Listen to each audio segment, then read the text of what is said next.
In 1998, Kenya faced the threat of destruction of one of its most iconic natural landmarks, the 250-acre Karura Forest. Under President Daniel Arap Moi's leadership, portions of this vital ecological haven were grabbed and earmarked for allocation to his political allies, paving the way for high-end real estate development at the cost of the environment. When Wangari Maathai discovered this plan, she understood that protecting the trees was just as vital as planting them. Determined to act, she and her supporters marched into Karura Forest armed with the saplings to plant, a peaceful yet bold act of defiance. Opposing them were armed thugs and police sent to protect the interests of powerful elites. But Wangari refused to back down. The goons responded with violence, revealing that the struggle for Karura Forest was about more than just trees. It was a battle against corruption, greed, and dictatorship. If you're going to shed blood because of our land, we will. We are used to that. Our forefathers shed blood for our land. We will do so. This Karura incident was one of the many challenges she had to confront. Her courage and resilience in the face of opposition not only preserved Karura Forest, but also sparked a global environmental movement. In this episode, we'll uncover the full story of Professor Wangari Maathai, how she went from planting trees to challenging a ruthless dictator, standing up to corruption, and becoming the very first African woman to receive the Nobel Peace Prize. Be sure to like the video if you enjoy it and subscribe to the channel for more stories from Kenya. Wangari's journey began in 1940 in a small village near the crystal clear River Gura, nestled in Kenya's Nyeri Highlands. Here, the Kikuyu people's deep reverence for nature shaped their lives. Towering mugumo trees were sacred, their groves protected for generations as sites of ceremony and prayer, an enduring testament to their inherent understanding of conservation. This harmony between people and land was disrupted by British colonialism, which brought a starkly different vision of development. Where the Kikuyus saw sacred groves, colonial authorities saw untapped resources. The result was widespread deforestation, as vast areas had to be cleared for tea and coffee plantations. To enforce their rule, the British imposed taxes, forcing locals to labor in the fields to earn money to pay the tax. By age 7, Wangari had already experienced this exploitation firsthand, picking pyrethrum in the fields, a glimpse of the dual exploitation of land and people. In a society where girls' education was rare, Wangari's older brother championed her schooling, paving the way for her to enroll at St. Cecilia's Primary School.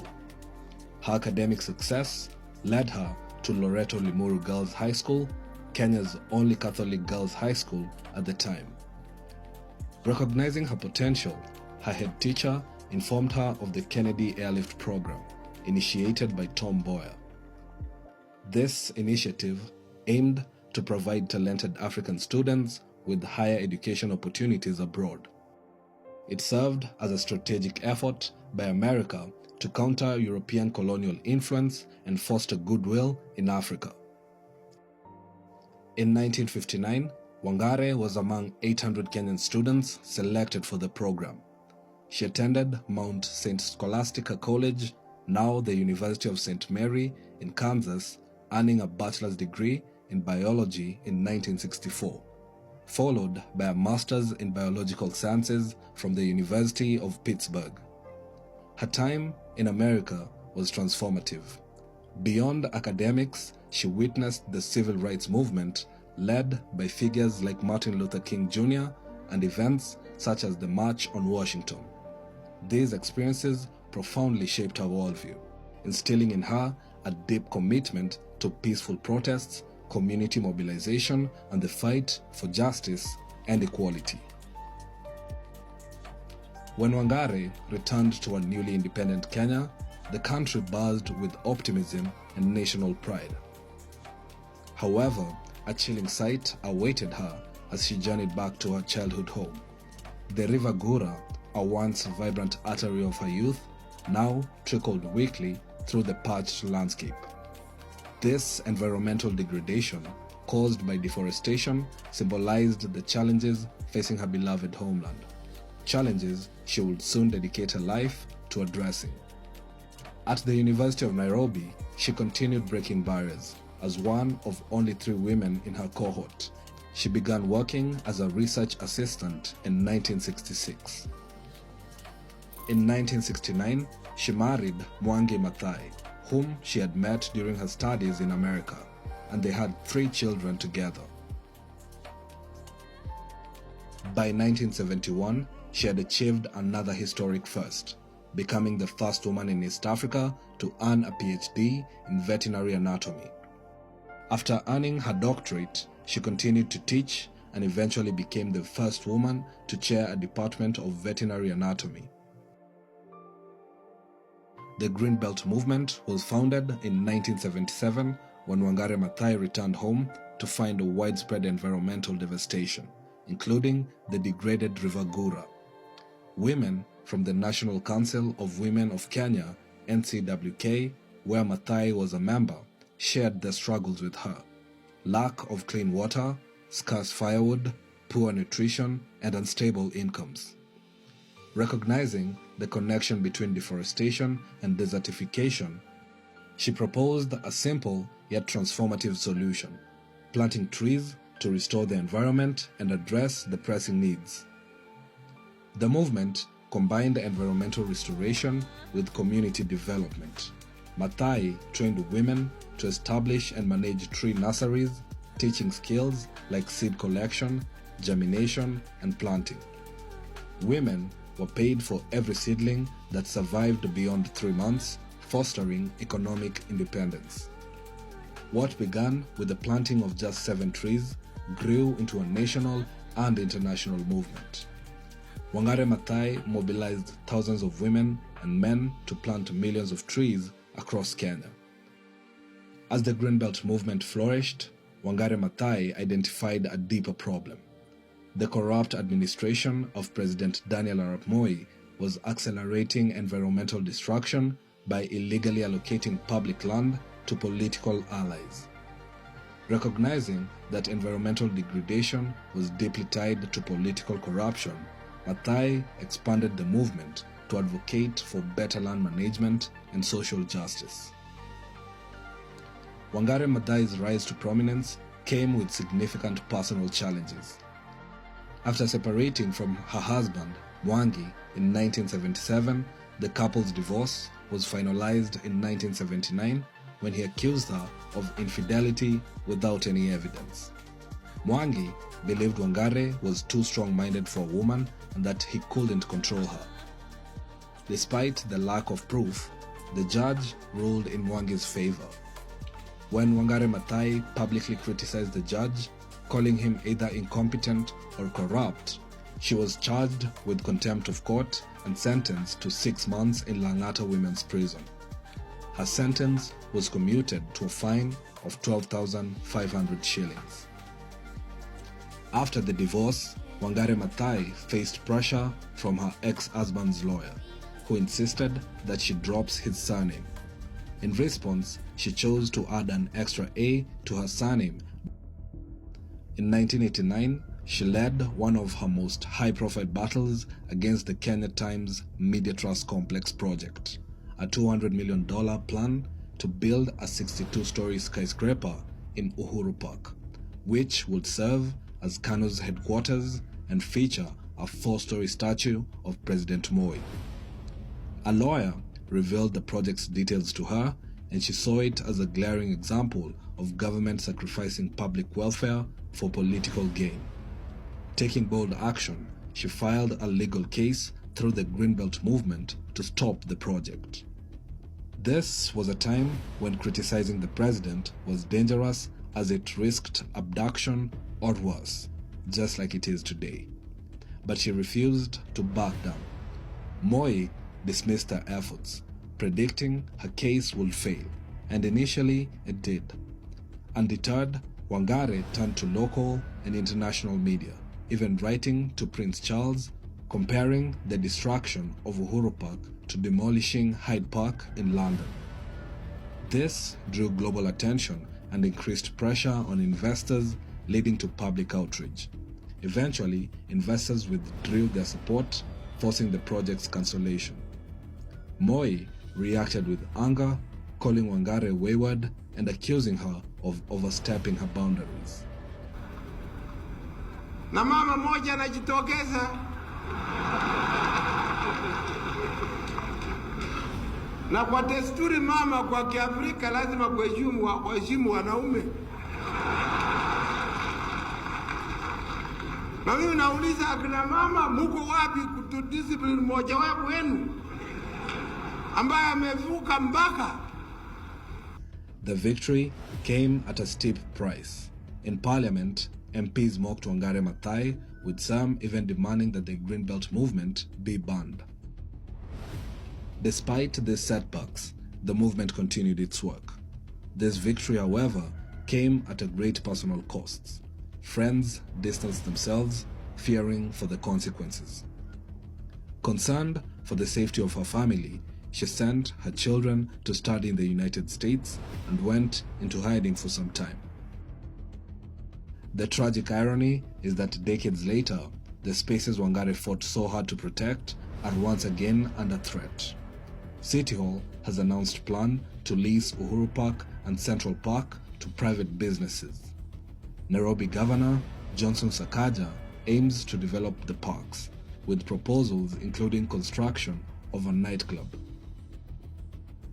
In 1992, Wangari Maathai stood in solidarity with the mothers of political prisoners, a group led by J.M. Kariuki's widow, in a hunger strike at Uhuru Park.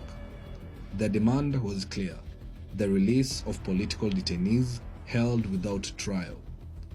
On the third day of the protests, police violently dispersed the group, beating Wangari unconscious. Despite the brutality, the women returned the next day, undeterred, and continued to protest for almost 1 year. Their resilience drew international attention and condemnation, mounting pressure on the government. Eventually, the regime relented, releasing 51 political prisoners, a significant victory for the movement. The site of the protest, where they camped for months, is now commemorated as Freedom Corner in Uhuru Park. Wangari's fight for justice and environmental preservation didn't end there. Years later, she received a critical tip from a man who had been riding his horse through Karura Forest. He noticed construction equipment and early signs of development, realizing the forest was under threat. He immediately alerted Wangari, who sprang into action. All the roads had been constructed, all the roads had been tarmacked, and even the side stonework had been put in place, the culverts, drainages. It was all done. The construction sites were heavily guarded by police and hired thugs, but Wangari refused to back down. She rallied her supporters and led them into the forest, attempting to plant trees to reclaim the land and halt the destruction. Their peaceful efforts, however, were met with brutal violence.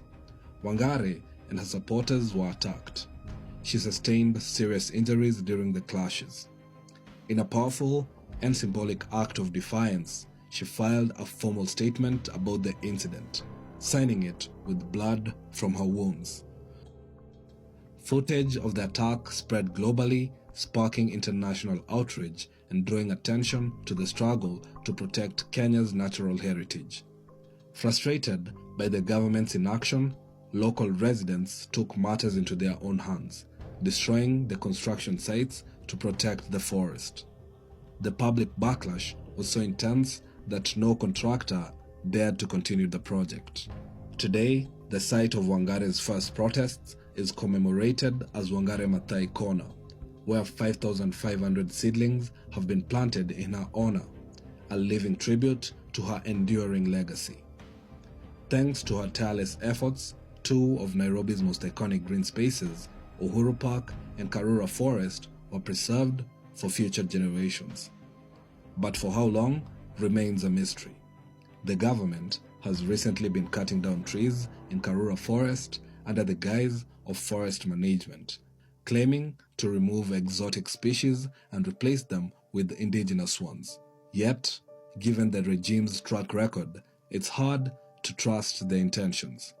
After all, the National Environment Management Authority, NEMA, recently approved the development of a restaurant and golf course in Ngong Forest, raising concerns about prioritization of profit over preservation. In 2002, Moi's 24-year tenure as president came to an end.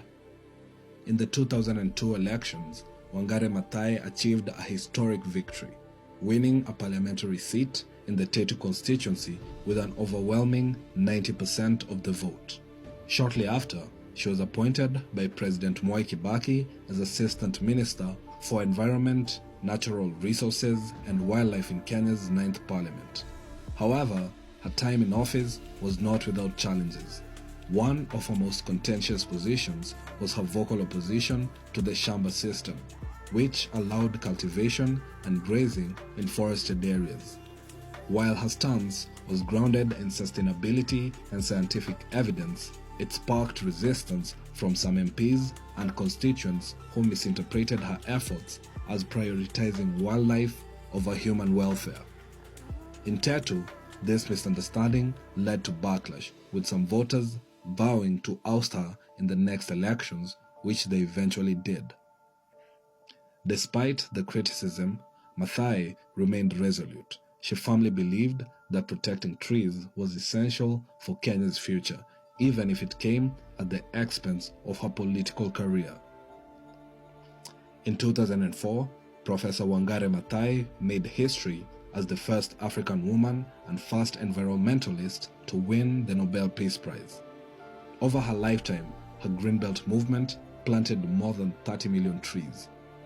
She received over 50 awards and honorary degrees, solidifying her legacy as a global icon in environmental conservation and social justice. She also authored influential works, including Unbowed, a memoir in 2006, and Replenishing Earth, 2010. Even after being diagnosed with cancer in 2010, Wangari remained steadfast in her mission, continuing to advocate for the causes she held dear until passing in 2011. Meanwhile, the Greenbelt movement, which she founded, remains active and vigilant, taking both the government and private developers to court over the recent plans that I've mentioned that threaten Kenya's green spaces. Iconic places like Uhuru Park and Karura Forest, once under the threat of destruction, stand today as vibrant public spaces offering beauty, tranquility, and a refuge for both people and wildlife. But perhaps her greatest legacy is the proof that one person's courage to stand up for what's right can ignite a movement, empowering millions to create lasting change. She often shared the story of the hummingbird, a tiny bird that, when faced with a raging forest fire, carried drops of water in its beak, determined to do its part. Wangari urged everyone to embody the spirit of the hummingbird, to do the best they can, no matter how small their efforts may seem. Her life is a powerful reminder that the fight for justice, equality, and environmental preservation is not only necessary but also possible no matter the odds. And that's the story of Professor Wangari Maathai. If you enjoyed this video, don't forget to give it a like and subscribe to the channel for more content. Thank you for watching, and I'll see you in the next one.